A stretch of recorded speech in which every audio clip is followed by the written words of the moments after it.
nós estamos ao vivo aqui do estúdio da TV Canção Nova na Vila Mariana e você vê imagens agora aqui da capital paulista. Hoje o dia tem muitas nuvens, o sol bonito, mas pode acontecer aquelas tradicionais pancadas de chuva à tarde e à noite.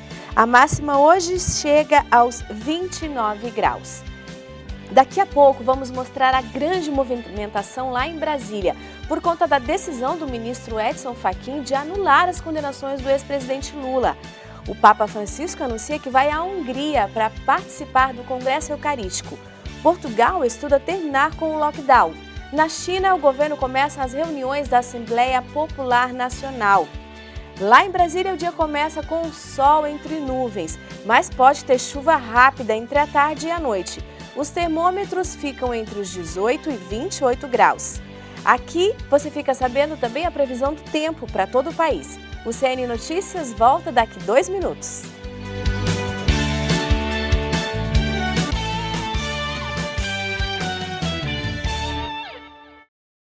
Olá, estamos de volta e começamos essa edição falando da grande movimentação que acontece em Brasília. Muitos assuntos para resolver. Um deles é que o governo começa a se preparar para a volta do auxílio emergencial. Outro assunto em alta são as questões das vacinas contra a Covid-19. E ainda a decisão do ministro Edson Fachin de anular as condenações do ex-presidente Lula. Vamos ao vivo lá para Brasília para conversar com o Otávio Martins. Bom dia, Otávio. Bom dia, Adelita. Bom dia a todos que nos assistem.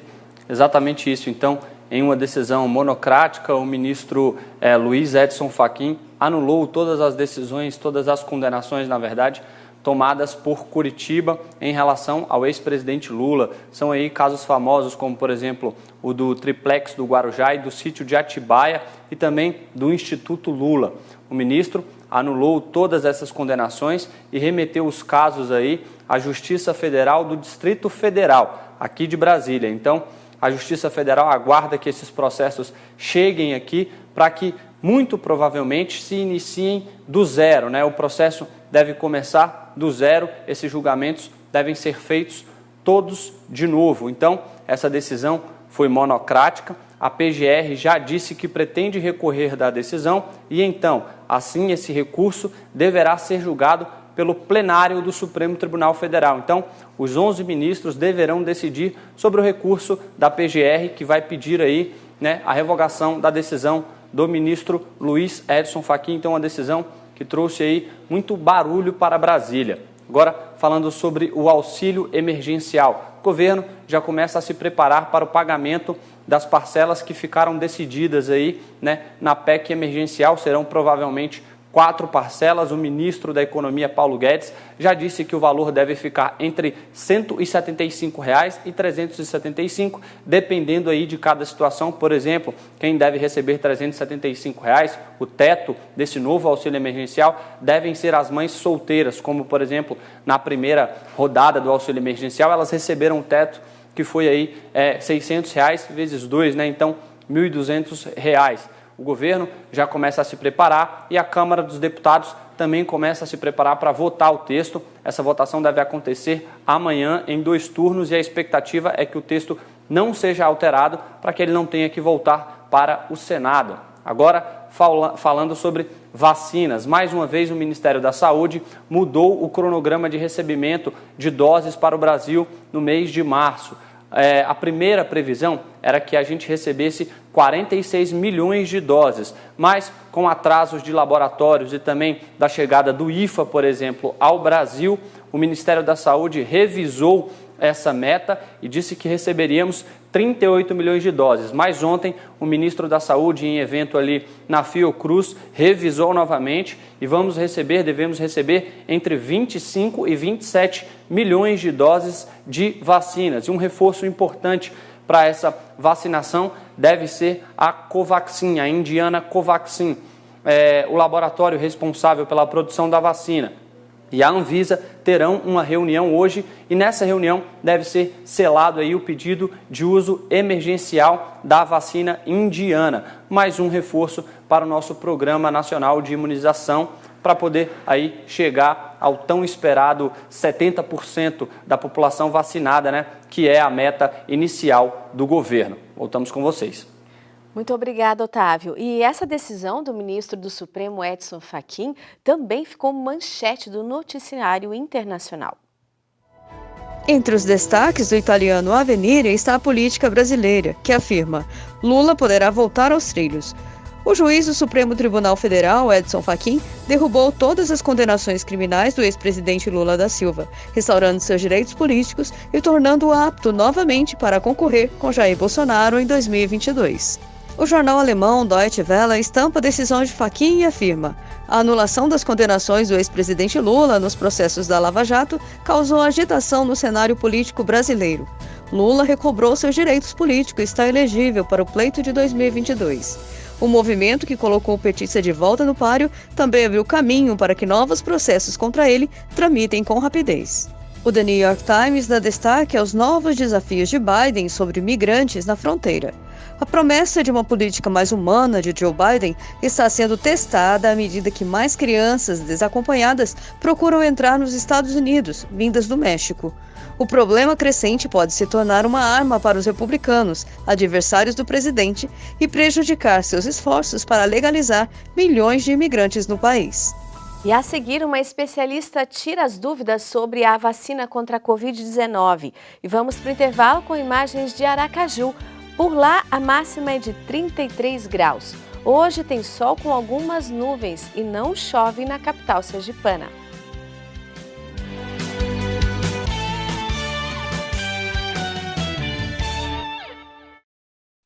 Enquanto a imunização contra a Covid-19 avança aqui no Brasil, muita gente ainda tem dúvidas sobre a proteção e as doses a serem tomadas.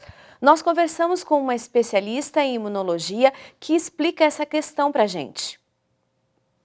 Nós só devemos nos considerar protegidos pelo menos 14 dias após ter recebido a segunda dose da vacina contra o coronavírus, né? Contra a Covid-19, especialmente em relação às duas vacinas disponíveis atualmente no Brasil. E além disso, mesmo recebendo essas vacinas com as duas doses, nós devemos manter o distanciamento social, o uso constante de máscaras, a higiene adequada das mãos, porque nós só saberemos quando nós vamos poder reduzir essas medidas, ou enfim, ou que isso não seja tão importante a partir da redução do número de casos, da redução da mortalidade, da redução das hospitalizações. Só quando nós observarmos esses números caindo daqui a algum tempo, aí sim nós vamos avaliar se essas medidas ainda serão necessárias com tanta importância. E se por acaso alguém recebeu a dose de uma vacina de um fabricante, então, por exemplo, recebeu a Coronavac na primeira dose e na segunda dose precisar tomar um outro fabricante, isso ainda não está definido, né? A gente chama isso de intercambiabilidade de vacinas. Então, nesse momento, não é recomendado que a segunda dose seja feita com outro fabricante. Então, as pessoas devem receber as duas doses do mesmo fabricante. Isso é o que a gente tem de dados neste momento. Mais para frente, daqui a alguns meses, vai ser possível avaliar essa intercambiabilidade de vacinas, de intercambiabilidade entre os fabricantes. E em Portugal, a queda no número de vítimas da Covid-19 pode levar o governo a suspender o lockdown. Aqui em Portugal, a população está se preparando para a mudança das estações do ano. Vamos sair do inverno e entrar na primavera. Com isso, os dias vão ficar um pouco mais quentes, também mais ensolarado, e a expectativa do fim do confinamento acaba tomando o pensamento de todas as pessoas. E os índices de ontem alegraram a população. Os índices estão cada vez mais baixos. Ontem foi registrado 28 mortes e 682 novos infectados. Um número bem baixo, levando em consideração o mês de janeiro e fevereiro. No dia de hoje, o primeiro-ministro, o presidente da República e também os chefes de partido e especialistas da pandemia vão se reunir para avaliar a situação real do país e ver a possibilidade de fazer um desconfinamento gradativo. Isso porque o estado de emergência estabelecido para o confinamento acaba nessa quinta-feira, dia 11. Contudo, já sabemos que as fronteiras ficaram fechadas, o espaço aéreo vai ficar condicionado e também não poderá ter uma abertura total. A abertura vai ser aos poucos, mas a expectativa já tomou conta do coração de todo mundo. Aqui eu vou ficando, mas sem esquecer que é um dia muito importante para todas as mulheres, dar o parabéns às mulheres portuguesas que lutaram com garra de aguentar essa onda, de cuidar da família no desconfinamento, a todas as enfermeiras e médicas que doaram a vida nesse processo, que essa é a homenagem que nós aqui em Portugal estamos fazendo às mulheres que lutaram durante essa pandemia. Para todas as mulheres, um feliz Dia das Mulheres. Cíntia Santos, de Lisboa, para o Canção Nova Notícias. Ainda estamos na semana, de comemorar as mulheres. E agora a gente vai lá para a China, onde estão acontecendo os trabalhos da Assembleia Popular Nacional. Em discussão estão as políticas do país para os próximos 5 anos. Estão em jogo muitos bilhões de dólares norte-americanos, a começar pelo reforço do orçamento militar. Bom dia, Brasil. Desde a passada quarta-feira, que em Pequim, capital da República Popular da China, iniciaram os trabalhos da Conferência Consultiva Política do Povo Chinês e da Assembleia Popular Nacional. De Macau também foram alguns delegados a estes dois órgãos, os dois órgãos mais importantes do país, e participaram nos trabalhos que, como disse, iniciaram na passada quarta-feira. Está em discussão o plano quinquenal que vai desde este ano 2021 até 2026, sendo que uma das medidas mais importantes até agora anunciadas foi o aumento do orçamento militar da República Popular da China em 6%, sendo que irá ser, só para o ano de 2021, superior a mais de 200 mil milhões de US dólares, ou, como dizem aí no Brasil, mais de 200 bilhões de US dólares. É interessante, pois este plano quinquenal vai de 2021 a 2026, como já disse, o que coincide precisamente com a injeção de também muitos bilhões que a União Europeia vai fazer nos seus países para fazer face à pandemia do Covid-19. São dois polos que competem entre si já há muitos anos, mas que também são parceiros, a União Europeia e a China, sendo que neste xadrez político também os Estados Unidos estão sempre à espreita, o que será também de agora ficarmos atentos ao que será o orçamento para este ano que a Casa Branca irá anunciar dentro de dias. Um complexo xadrez político internacional e que nós daqui de Macau vamos acompanhando. De Macau, José Miguel Encarnação para o Canção Nova Notícias. A seguir, a alegria dos bispos da Hungria com as notícias de que o Papa Francisco vai ao país. E você já vê aí imagens da ponte Hercílio Luz, lá em Florianópolis. Na capital catarinense, o dia vai ser de muito sol, com algumas nuvens e termômetros entre 21 e 28 graus. Pode chover a qualquer hora.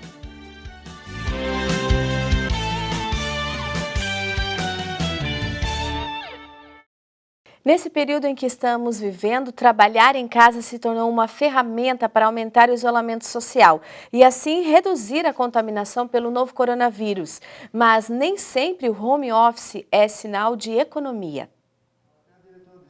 Renata trabalha no setor financeiro de uma empresa. Com a pandemia, o patrão dela escolheu alguns funcionários para trabalhar de casa em home office. Daqui do quarto dela, liga para os clientes, faz cobranças, tem reunião virtual com os colegas da empresa. Sem sair de casa, Renata consegue dar conta do recado.